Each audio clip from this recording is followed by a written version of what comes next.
नमस्कार दोस्तों, मेरा नाम है गौरव और आप देख रहे हैं टू द फिलोसोफर्स। आज हम बात करेंगे इलेक्ट्रोमैग्नेटिज्म के जनक के, जो कि हैं हमारे हैंस क्रिश्चियन ऑर्स्टेड। यहाँ पे आप इनका पोर्ट्रेट देख सकते हैं। इनके बारे में हम जानते हैं थोड़ा, और कैसे इन्होंने अपनी डिस्कवरी करी उसके बारे में जानते हैं। यहाँ देख सकते हैं आप, यही है हमारे हैंस क्रिश्चियन ऑर्स्टेड, जिनका जन्म 1777 में हुआ। डेनमार्क के रुडकोबिंग शहर में हुआ, और ये एक पेशे से फिजिसिस्ट थे, केमिस्ट भी थे, और यूनिवर्सिटी ऑफ कोपेनहेगन में प्रोफेसर भी थे। ये हमारे जो इमैनुअल कांट थे, जो जर्मनी के फिलोसोफर थे, दार्शनिक थे, उनके ये फॉलोअर थे। उनकी विचारों से ये सहमति रखते थे, और ये मानते थे कि नेचर, जो यूनिटी ऑफ नेचर में बिलीव करते थे, जो कि इमैनुअल कांट की थ्योरी थी। और एज ए फ़िलोसोफ़र, वो जर्मनी के फ़िलोसोफ़र थे, उनका मानना ये था कि सारी चीज़ें जैसे कि लाइट, इलेक्ट्रिसिटी, हीट, इलेक्ट्रोमैग्नेटिज्म और मैग्नेटिज्म, ये सारी चीज़ें क्या हैं, ये एक दूसरे से इंटरकनेक्टेड हैं। तो इनका भी मानना वही था जो इमैनुअल कांट का था, कि ये सारी चीज़ें आपस में इंटरकनेक्टेड हैं।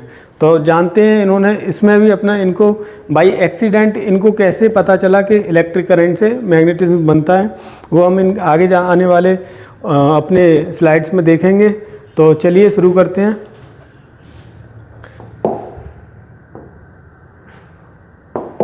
यहाँ आप देख सकते हैं, यहाँ कंपैरिजन दिया 1820 से पहले साइंटिस्ट को यही लगता था कि इलेक्ट्रिसिटी अलग कॉन्सेप्ट है और मैग्नेटिज्म अलग कॉन्सेप्ट है। ये मानना इसलिए था क्योंकि इलेक्ट्रिसिटी जनरेट होती थी हमारी सिंथेटिकली, जैसे कि अगर एम्बर को रबिंग करते थे हम, जो हमने थेल्स ऑफ माइलेटस के बारे में पढ़ा था, जिन्होंने एम्बर पत्थर को रगड़ा तो क्या हुआ था, चार्ज डेवलप हुआ था। ऐसे ही वोल्टेक पाइल में जो हमारे एलेक्जेंड्रो वोल्टा ने जो फर्स्ट बैटरी बनाई, जो हमने अपनी पिछली वीडियो में पढ़ा, उससे क्या होता था, वो चार्ज को स्टोर करके वो भी करंट को पास कराती थी। तो ये भी हमने ही बनाया। लेकिन जो मैग्नेटिज्म था वो क्या थी, वो नेचुरल प्रॉपर्टी थी मटेरियल्स की, जैसे कि लोडस्टन पत्थर था, आयरन है, इनकी अंदर ये मैग्नेटिक प्रॉपर्टी ऑलरेडी थी, जो कि नेचर से उन्हें मिली थी। और इसको हम क्या कहते थे, परमानेंट फोर्स था ये इनका। तो 1820 तक साइंटिस्ट यही मानते रहे कि ये दोनों ही चीज़ें अलग अलग हैं, इन दोनों का कोई भी रिलेशन नहीं है। तो जानते हैं हम कैसे हैंस क्रिश्चियन ऑर्स्टेड को पता चला कि ये दोनों ही चीज़ें आपस में एक दूसरे से कोरिलेट करती हैं, संबंधित हैं।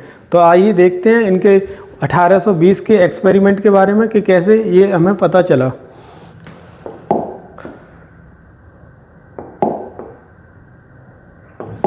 यह बात करते हैं हम the lecture hall of accident 1820।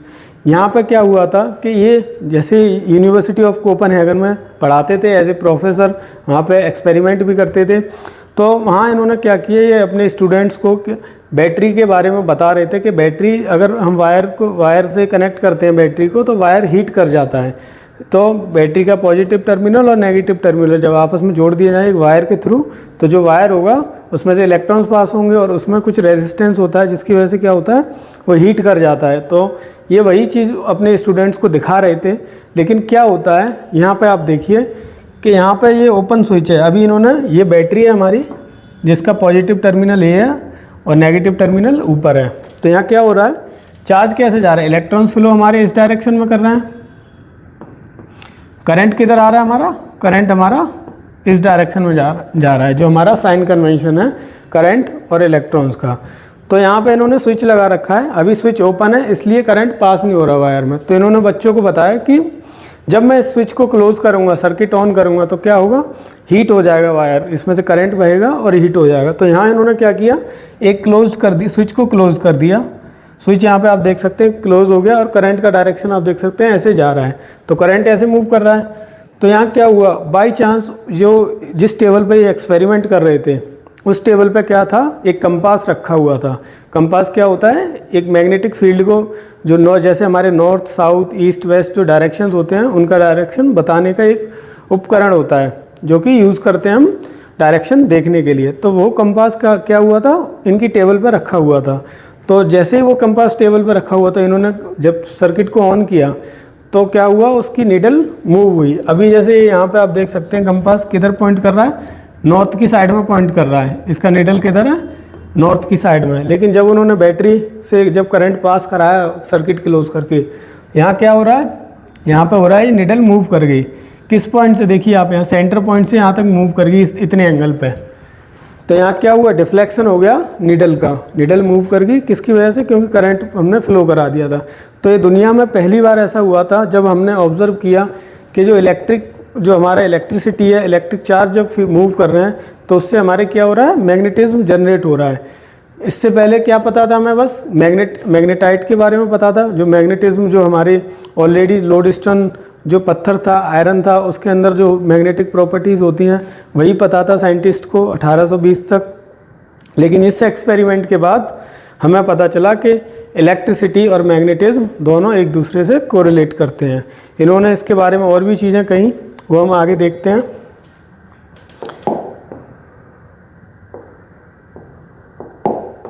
यहाँ पे एक देखिए पोर्ट्रेट दिया गया है, यहाँ पे ये हैंस क्रिश्चियन ओर्स्टेड, ये ओर्स्टेड हैं,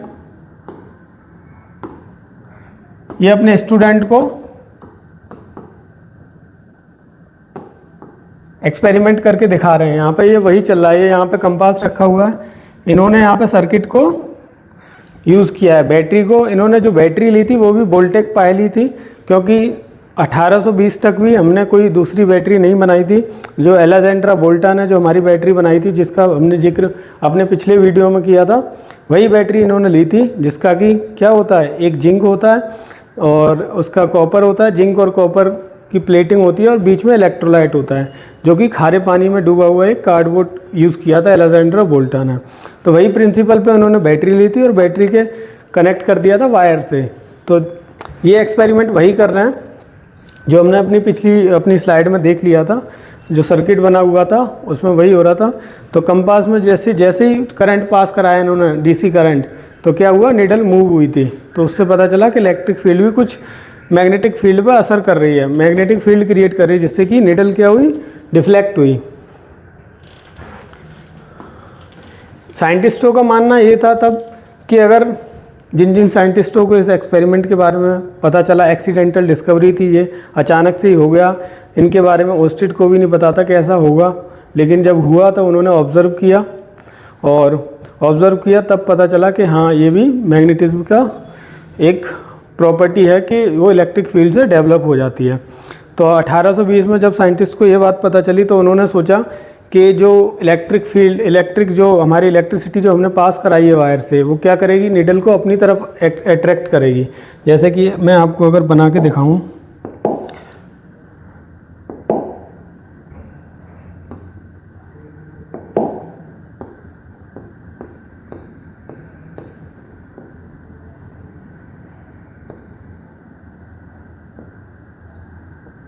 इस सर्किट को मैं क्लोज कर दे रहा हूँ। अभी मैंने ओपन सर्किट बनाया था, क्लोज कर दिया, पॉजिटिव नेगेटिव। अब करंट यहाँ से हमारा फ्लो कर रहा है, कंपास हमारा यहाँ रखा हुआ था, नॉर्थ की डायरेक्शन में पॉइंट कर रहा था जब तक हमने ये सर्किट कंप्लीट नहीं किया था।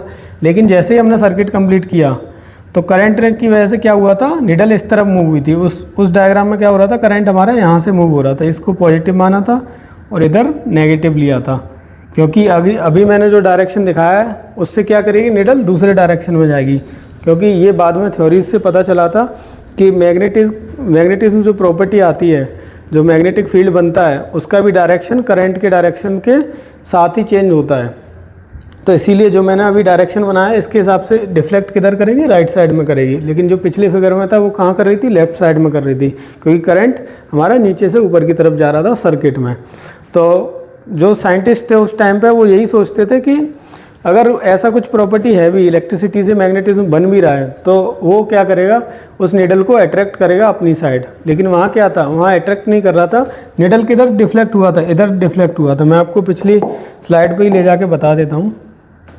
यहाँ निडल कहाँ डिफ्लेक्ट हुआ है, निडल इधर डिफ्लेक्ट हुआ है। ये क्या रिप्रेजेंट कर रहा है, एक सर्कुलर मोशन को रिप्रेजेंट कर रहा है, जिसको कि वॉर्टेक्स नाम दिया है इन्होंने। हमारे ऑस्टेड ने उसको बोला वॉर्टेक्स फोर्स, जो कि एक सर्कुलर फोर्स होती है, एक टॉर्क का वर्क करती है। तो जानते हैं, इन्होंने कंपैरिजन भी किया हमारा। पहले इनका एक थॉट देख लेते हैं, इन्होंने जो लिखा था, the electric conflict act in A revolving manner. जो हम इलेक्ट्रिसिटी हम पास करा रहे थे, जो इन्होंने एक्सपेरिमेंट किया था बैटरी का, वो उन्होंने क्या किया था, उससे पता लगाया कि जो एक्ट कर रहा है वो करंट, वो एज ए रिवॉल्विंग मैनर में क्रिएट वर्क कर रहा है, किस पे, मैग्नेटिज्म क्रिएट करने के लिए। तो जो मैग्नेटिज्म बना वो कैसा बना, रिवॉल्विंग नेचर का था। मान लीजिए करंट अगर हमारा इस डायरेक्शन में फ्लो कर रहा है तो मैग्नेटिज्म ऐसे करके रोटेट करेगा, मैग्नेटिज्म का डायरेक्शन ये हो जाएगा, रोटेशनल डायरेक्शन हो जाएगा करंट के। आई बी मैंने यहाँ पर बना दिया सिंबल, करंट एंड मैग्नेटिज्म। अब यहाँ पे एक और सेंटेंस लिखा हुआ है न्यूटोनियन वर्ल्ड के बारे में। न्यूटोनियन वर्ल्ड का सीधा यहाँ पे सिद्धांत था कि जो न्यूटन थे, हमारे जो साइंटिस्ट थे न्यूटन, जिन्होंने न्यूटन के आपने तीनों नियम पढ़े होंगे, Newton first law, second law and third law. तो क्या था, इन्होंने न्यूटन के जो लॉ थे उनको भी एक तरीके से फेल सा कर दिया था, क्योंकि वो सिद्धांत उनके थे कि अगर फोर्स लगेगा तो एक ही डायरेक्शन में लगेगा, लीनियर फोर्स लगेगा, जैसे कि हमारा जिस कॉन्सेप्ट पे ग्रेविटी काम करती है। तो लेकिन यहाँ क्या हो रहा था, इलेक्ट्रिसिटी से जो मैग्नेटिज्म बन रहा था वो क्या कर रहा था, सर्कुलर फॉर्म में घूम रहा था, जो हमें इस एक्सपेरिमेंट से पता चल गया था जब कंपास की निडल मूव हुई, तो सर्कुलर फॉर्म में मूव हो रहा था। तो इससे पता चला कि ये न्यूटन की जो थ्योरीज थी कि स्ट्रेट लाइन में हमारा फोर्स लगेगा, एक ही डायरेक्शन में फोर्स जाएगा, वो भी यहाँ पर चेंज हो गया, क्योंकि यहाँ हमें क्या मिल चुका था, टॉर्क का कॉन्सेप्ट मिल चुका था, जो कि क्या है, turning effect of a force. जो फोर्स लग रहा है वो सीधा लीनियर नहीं लगेगा, वो क्या लगेगा, जैसे मान लीजिए सरफेस है, फोर्स अगर न्यूटन के हिसाब से ऐसे सीधा लग रहा था तो फोर्स अभी कैसा लगने लगेगा, घुमावदार लगने लगेगा। ये मान लीजिए ऐसे घुमावदार लगने लगेगा। तो ये भी इन्होंने बताया इस एक्सपेरिमेंट के बाद। अब हम थोड़ा आगे जाते हैं इनके कंपैरिजन पर। यहाँ देखिए इलेक्ट्रोमैग्नेटिज्म बोर्न। तो जैसे इन्होंने एक्सपेरिमेंट किया तो साइंटिस्ट जो थे हमारे, जिनके बारे में भी हम थोड़ा आगे पढ़ेंगे, उन्होंने और भी खोजें की, इससे और चीज़ें पता लगाई। लेकिन इन्होंने यहाँ पर क्या कंक्लूजन निकला इनके एक्सपेरिमेंट से और इसका क्या इम्प्लीकेशन था, तो कंक्लूजन यही निकला कि an electric current creates magnetic field. Electric current क्या कर रहा है, मैग्नेटिक फील्ड बना रहा है, जो हमें बैटरी और जो कंपास से पता चल गया था इनके 1820 की एक्सीडेंटल डिस्कवरी में। उसके बाद electricity and magnetism are not two separate things. ये भी पता चल गया कि इलेक्ट्रिसिटी और मैग्नेटिज्म दोनों अलग अलग चीज़ें नहीं हैं, जो कि 1820 तक लोग साइंटिस्ट को लगता रहा, वैज्ञानिकों को लगता रहा कि नहीं, ये दोनों चीज़ें एक दूसरे से काफ़ी अलग है, इनका कोई मेल नहीं है। तो ये भी हमें पता चल गया कि ये कोई दो डिफरेंट थिंग नहीं है, इलेक्ट्रिसिटी से हम मैग्नेटिज्म बना सकते हैं। उसके बाद इसका इम्प्लीकेशन कहाँ हुआ, if electricity can create magnetism then surely magnetism can create electricity. अब देखिए इनके दिमाग में क्या चीज़ आई कि जब इलेक्ट्रिसिटी से हमारा मैग्नेटिज्म बन सकता है तो मैग्नेटिज्म से क्यों इलेक्ट्रिसिटी नहीं बन सकती है, जो कि आज हमारे एप्लीकेबल भी है और आज हम इसका प्रयोग भी करते हैं। इलेक्ट्रिसिटी से हम मैग्नेटिज्म बनाते हैं और मैग्नेटिज्म से इलेक्ट्रिसिटी भी बनाते हैं। तो हम थोड़ा और पढ़ते हैं इसके बारे में। यहाँ देखिए, यहाँ इन्होंने कंपैरिजन दिया है स्टैटिक एंड करंट इलेक्ट्रिसिटी का। स्टैटिक माने चार्ज जब एक जगह स्थिर हो उसको बोलते हैं स्टैटिक इलेक्ट्रिसिटी। जब एक ही सरफेस पे चार्ज हो, चार्ज मूव ना कर रहा हो, उसको बोलते हैं स्टैटिक इलेक्ट्रिसिटी। करंट इलेक्ट्रिसिटी क्या होता है अपना, जब चार्जेस मूव करते हैं एक पॉइंट से दूसरे पॉइंट तक, जब करंट फ्लो करता है। ठीक है, तो यहाँ पे आप आइए देखिए सोर्स क्या है स्टैटिक इलेक्ट्रिसिटी का, इलेक्ट्रोस्टैटिक्स का सोर्स क्या है, स्टेशनरी चार्जेस। मान लीजिए कोई सरफेस है, इस पर चार्जेस रखे हुए हैं, ये क्या है, न्यूट्रल ऑब्जेक्ट हो गया एक तरीके से, सरफेस पे चार्जेस हैं और इस पे मान लीजिए चार्ज एक्स्ट्रा भी हो जाए तो ये एक स्टेशनरी चार्ज है, मूव नहीं कर रहा है। तो क्या है, ये इलेक्ट्रोस्टैटिक्स का पार्ट है। सोर्स इसमें क्या होगा, इलेक्ट्रोस्टैटिक्स का सोर्स क्या हुआ, स्टेशनरी चार्ज सोर्स हो गया। दूसरा, ये फोर्स जो लगाता है वो पुश और पुल लगाता है स्ट्रेट लाइन में, जो कि न्यूटन की थ्योरी के रिलाई कर रहा था, न्यूटन की थ्योरी के हिसाब से ही था। तीसरा पॉइंट, अगर इसकी एनालॉजी देखें हम तो tension in A rubber band, जैसे कि एक रबर बैंड होती है उसको हम स्ट्रेच करते हैं फिर वो अपनी पोजीशन पे जाती है एक ही डायरेक्शन में, ये इसका एग्जांपल है कि ये ऐसे ही वर्क करता था इलेक्ट्रोस्टैटिक्स। अब बात आती है इलेक्ट्रोमैग्नेटिज्म की। इलेक्ट्रोमैग्नेटिज्म में अब हमने देखा कि इलेक्ट्रिसिटी से मैग्नेटिक फील्ड बन रहा है, तो उसके पॉइंट जानते हैं कि उसका सोर्स क्या था। सोर्स क्या था, पहले तो बैटरी सोर्स थी, जिससे कि वो करंट फ्लो हुआ तो मैग्नेटिज्म बना।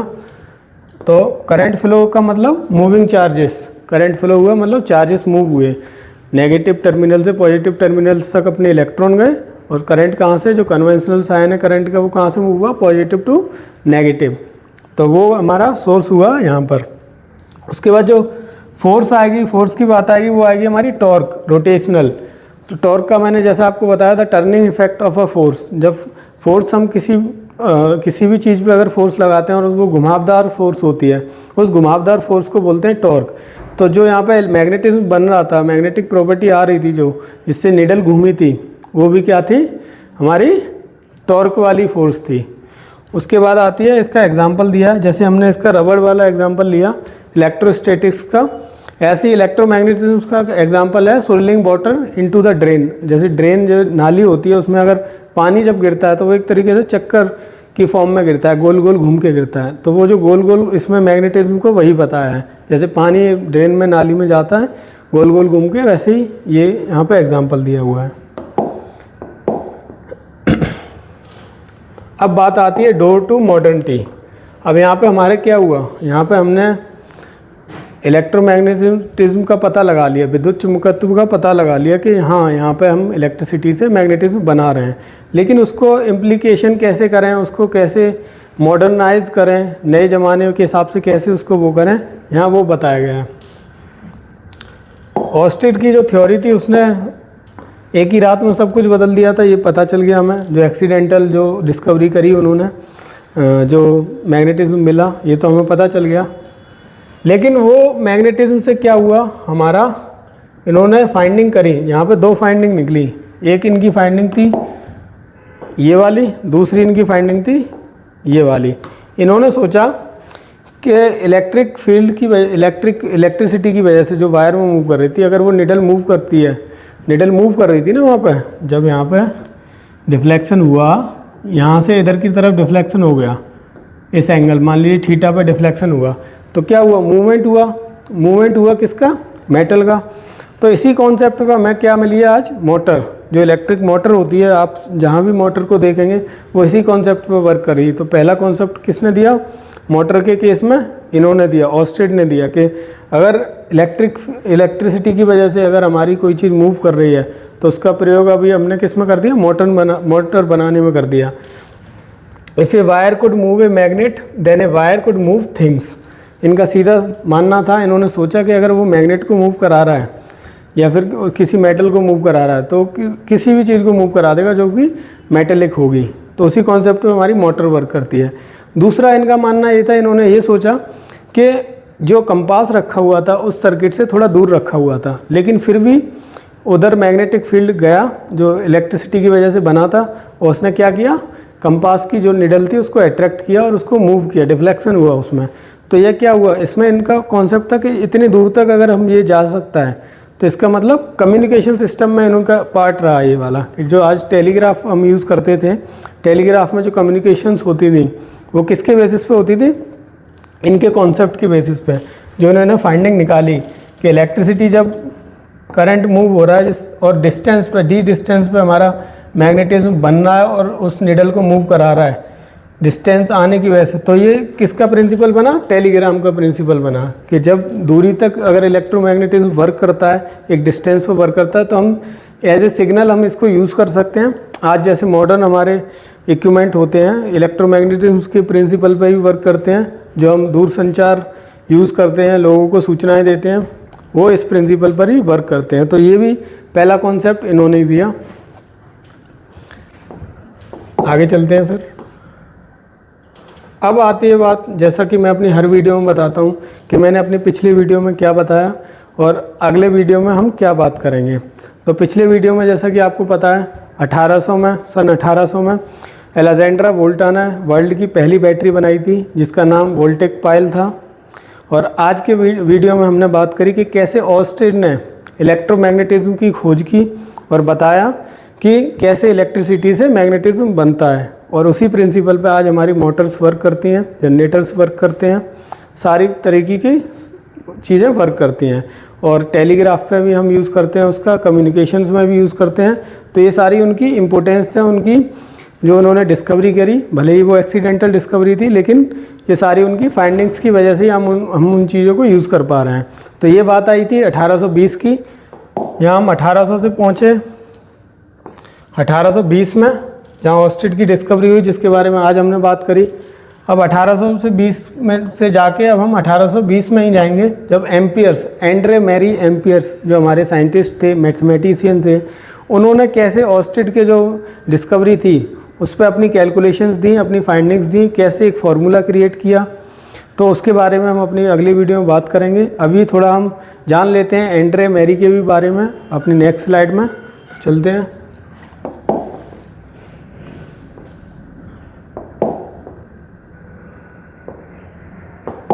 ये आप देख सकते हैं, यही हैं एंड्रे मैरी, जिन्होंने क्या किया, लॉज बनाए, जो कि क्या थे, किससे रिलेटेड थे, ऑस्ट्रिच की डिस्कवरी से, कि कैसे इलेक्ट्रोमैग्नेटिक, क्योंकि ऑस्ट्रिच क्या थे, ऑस्ट्रिच एक मैथमेटिशियन नहीं थे, वो एक भौतिक विज्ञानी और रसायन शास्त्री थे।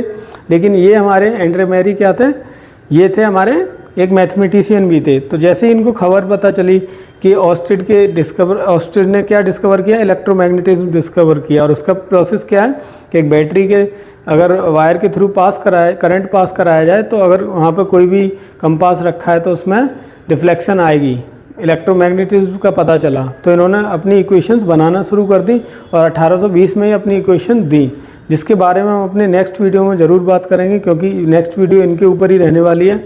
इनका पूरा नाम एंड्रे मैरी एम्पियर था और हम पूरी बात करेंगे इनके बारे में। और इन्हीं के नाम पर हमारा जो करंट का सिंबल है आई, वो पड़ा, एम्पियर जो करंट की यूनिट है वो इन्हीं के नाम पे पड़ी है। इन्हीं को न्यूटन ऑफ इलेक्ट्रिसिटी बोला गया, इन्हीं को न्यूटन ऑफ इलेक्ट्रिसिटी बोला गया। तो हम इनके बारे में अपने अगली वीडियो में जानेंगे। दोस्तों, मेरा चैनल है टू द फिलोसोफर्स, आप लाइक करिए, शेयर करिए, सब्सक्राइब करिए। उम्मीद करता हूँ कि आपको वीडियोस अच्छी लग रही होंगी। अगर आपको वीडियोस में कोई भी कमी लग रही है, आपको मैं कुछ चीज़ें एक्सप्लेन नहीं कर पा रहा, या फिर आपको लगता है कि कुछ भी चीज़ मैंने अगर एरर किया है, जो डिस्कवरीज़ हैं, साइंटिफिक डिस्कवरीज़ हैं, मैं चाहता हूँ कि वो आप तक सारी सूचना सही तरीके से पहुँचे और आप उस बारे में सोच पाएँ कि कैसे आज हम उन कॉन्सेप्ट का यूज़ कर रहे हैं मॉडर्न वर्ल्ड में, जो हमें कई सालों पहले मिल चुके हैं। तो आप बने रहिए। Thank you and have a nice day. Stay tuned.